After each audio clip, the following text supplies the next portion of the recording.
Usually when we sit down to do one of these deep dives, we have the benefit of hindsight. Right. We're looking at a tech crash that already happened, or, a historical event where the dust is settled. We know the winners, we know the losers. Exactly. It's much easier to analyze the game after the final whistle blows. But today feels different. We are looking at a story that is unfolding right now in real time, and honestly, it reads like the first chapter of a Tom Clancy novel. It really does. I mean, you have the second most powerful military man in China, General Zhang, who has, for all intents and purposes, just vanished into thin air. Then you have these swirling rumors about nuclear secrets being leaked to the West. And then looming over all of it is this timeline that points uncomfortably close to the year 2027. It has all the hallmarks of a thriller, for sure. Yeah. Looking at the stack of reports we have here, from the Wall Street Journal to, internal analysis on PLA command structures, this isn't fiction. This is a very real, very messy shakeup in the world's largest army, and the stakes just couldn't be higher. And that's what we're digging into today, the why. Because when a guy like General Zhang disappears, it's never just about him, it's a signal flare. So is this a coup? Is it espionage? Or is it something a lot more systemic? Right. We're going to sift through all the theories to try and figure out what this chaos tells us about Xi Jinping's grip on power and, crucially, the future of Taiwan. And that's the thread we really need to pull on, because you just can't separate a purge of this magnitude from the geopolitical map. Okay, so before we get into the wilder theories, we need to ground this for everyone. Who exactly is General Zhang? Because these names can sometimes get lost in the shuffle of international news. Think of him as a titan of the establishment. Until very recently, he was the vice chairman of the Central Military Commission, the CMC. Okay, let's pause right there, because Central Military Commission sounds like just another bureaucratic committee. But in the Chinese system, that's not really an accurate picture, is it? Not at all. It's the center of gravity. In the U.S., you have the Pentagon, you have the Joint Chiefs, the White House Situation Room. The CMC is essentially all of those rolled into one body, and it answers directly to the party. And Xi Jinping is the chairman? She is the chairman. Zhang Yuxia was the vice chairman. So, practically speaking, he was the highest-ranking uniformed officer in the entire country. He was the guy sitting at the right hand of the emperor, and it goes even deeper than just his rank. Zhang is what's known as a princeling. A princeling, meaning he has a red pedigree. Exactly. His father was a comrade in arms of Xi Jinping's father during the Chinese Civil War. These families go back decades. They share blood, they share history. Zhang and Xi literally grew up in the same elite circles. Which makes this whole disappearance so much stranger. This isn't Xi purging a rival from some other faction to consolidate power. This is him taking out one of his oldest allies. Yeah. It's like a mob boss taking out his underboss. Yeah. Who also happens to be his childhood best friend. It really defies the usual logic of Chinese politics, which is so often about that factional infighting. And the way it's happening is, well, it's haunting. How so? Usually when high-ranking officials get taken down, there's a kind of choreography to it. The state media announces an investigation, then a detention, then a shameful dismissal. It's a public ritual. But with Zhang? Radio silence. He hasn't been officially dismissed in the public press. There's no mugshot, no confession. He's just gone. He stopped appearing at meetings he was supposed to lead. And the authorities have offered nothing. Not a single word of explanation. And nature abhors a vacuum. When you have a silence that loud involving a man that powerful, the rumor mill goes into overdrive. Oh, it went nuclear, literally. Yeah, let's get into the theories, because the research pile was all over the place on this one. The first theory, and maybe the most dramatic one, was the idea of a coup. It's where your mind naturally goes, right? Top general vanishes. Must be a mutiny. But if we look at the structural analysis of the CCP, that seems incredibly unlikely. Because Xi has spent the last decade or so coup-proofing the whole system. He has totally locked it down. The surveillance, the overlapping chains of command, it's all designed specifically so that no single general can mobilize units against the center without triggering a dozen alarms. So, no tanks in Beijing. Zero evidence on the ground of any kind of open rebellion. Okay, so if it's not a coup, we go to theory number 2.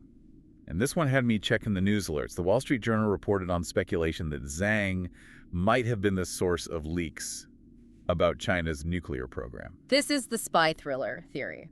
The idea is that sensitive info about the rocket force, that's China's nuclear missile core, made its way to U.S. intelligence, and Zhang was the leak.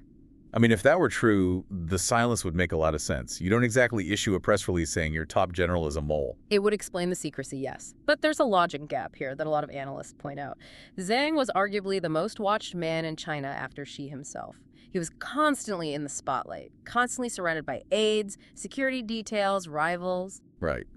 It's hard to do a dead drop of microfilm in a park when you're on the nightly news every day. That's the issue. The logistics of him running some kind of clandestine spy ring just don't really fit his day-to-day reality. It's too high risk, too visible.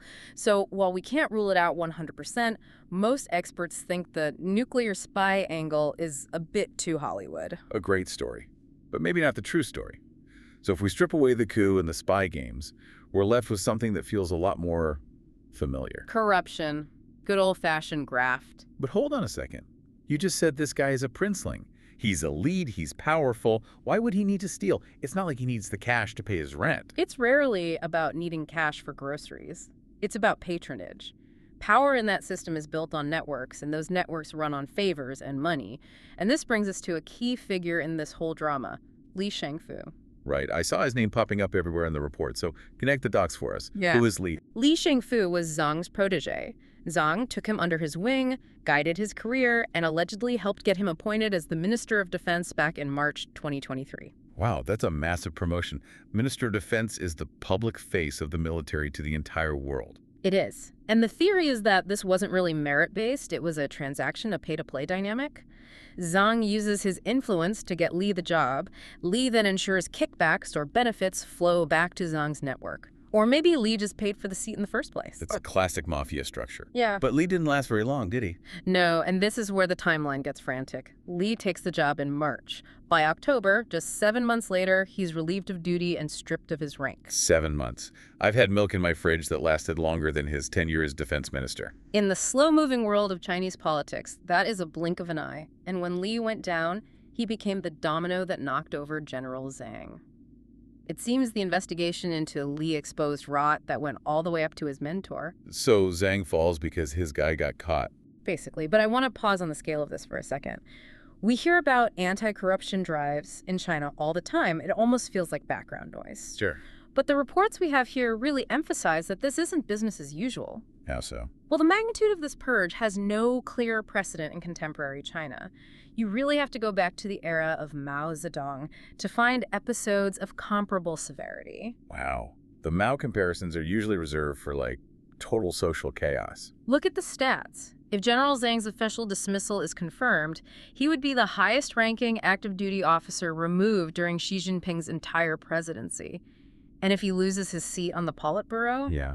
That hasn't happened to two members in the same 5-year term since the aftermath of Tiananmen Square in 1989. 1989. That is a heavy historical marker to be tripping over. It signals that the system is under extreme stress. It suggests that the rules of the game are being rewritten.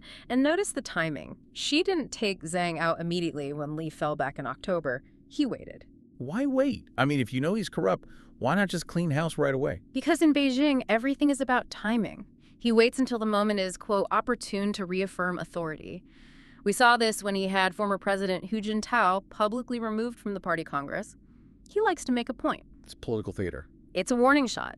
The army newspaper has already started publishing these cryptic editorials about how certain leaders undermined the president's authority and obstructed policy. Which is code for he wasn't doing exactly what he was told. Or that his corruption was getting in the way of the mission. And that brings us to the real heart of this deep dive. Why does the efficiency of the military matter so much to Xi right now? Corruption has always been the grease in the PLA's wheels. Why burn down the house to catch a rat today? And this leads us directly to the Taiwan connection. Exactly. These maneuvers are taking place in a particularly delicate context. This isn't about morality. It's about 2027. We keep seeing that year in the documents. 2027. What is so magical about that date? It marks the centenary, the 100th anniversary of the founding of the People's Liberation Army. Xi has explicitly set this as the deadline for having a world-class military. And world-class military is a polite euphemism for a military that's capable of taking Taiwan. That's the consensus, yeah. The intelligence assessment is that Xi wants the capability to invade by 2027. Whether he actually pulls the trigger or not is a different question, but he wants the gun loaded and aimed. And the sources also mentioned something about the geopolitical environment being a factor too, something about strategic distraction. Right. The calculation in Beijing, it seems, is that the United States is currently overstretched. You have the war in Ukraine, the crisis in the Middle East, domestic polarization. They see a window where the U.S. is distracted. So if you're Xi and you're looking at this 2027 deadline, and you're looking at a distracted America, you need your military to actually work. You can't have it be a hollow shell propped up by corruption. Exactly. That is the crucial link. You can't have a minister of defense or a vice chairman of the CMC who bought their job. You can't have generals who are focused on skimming contracts rather than, say, logistics. It reminds me of all those reports about the Russian army in Ukraine. When the invasion started, we saw that corruption wasn't just money lost. It was tires that rotted, radios that didn't work, and logistics that completely collapsed. That is the absolute nightmare scenario for Xi. He is terrified that his army is a paper tiger. By purging Zhang and Li, he is clearing out the deadwood. He's trying to install younger, professional, technocratic commanders who are loyal to him and focused on winning a modern war. So he's willing to create chaos now to ensure competence later? And that's the gamble. He's breaking the hierarchy to fix the machine before he has to use it. He needs commanders who are war-ready, not just politically connected. I want to go back to the human element one last time. We mentioned Zhang as a princeling, but he's not the only one caught up in this, right? There was another name in the file, Liu Zhenli. Yeah, Liu Zhenli, the head of PLA operations, another huge figure, another princeling, another son of a Civil War veteran. He fell recently, too. Feels like Xi is cutting off his own arm. These are the people who should be his bedrock. They have the pedigree, the history. And it proves that the old protections are gone. A red pedigree used to be a shield. Now, it might just make you a target. If Xi can take down Zhang Yuxia, his father's friend's son, his right-hand man for years, then nobody is safe. The atmosphere in the PLA officers' mess must be absolutely toxic right now. Paranoia, fear, and rapid turnover. The sources describe it as a profound transformation. It's a tightening of the screws. Everyone is looking over their shoulder, wondering if they're next. Which brings us to the final thought. We usually look at a dictator purging his generals and we think, wow, he's strong, he's in total control. But you have to look at the other side of that coin. Right. If you have to fire the guys you trusted the most. If you have to decapitate your own military command just 3 years before a potential invasion. Does that show supreme confidence? Or does it show panic? That is the million-dollar question.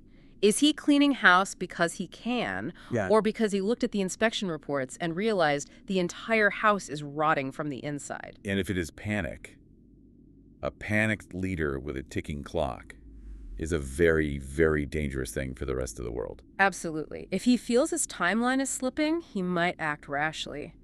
We are entering a period of deep instability, and the silence surrounding General Zhang is the loudest sound in the room. It really reframes the whole situation. It's not just China is strong, it's China is rushing. And rushing leads to mistakes. Well, on that cheerful note, we're going to keep watching the signals. Yeah. Because whatever's happening inside the walls of the Zhang, it's going to affect all of us. Without a doubt. Thanks for diving in with us. Stay curious. We'll catch you on the next one.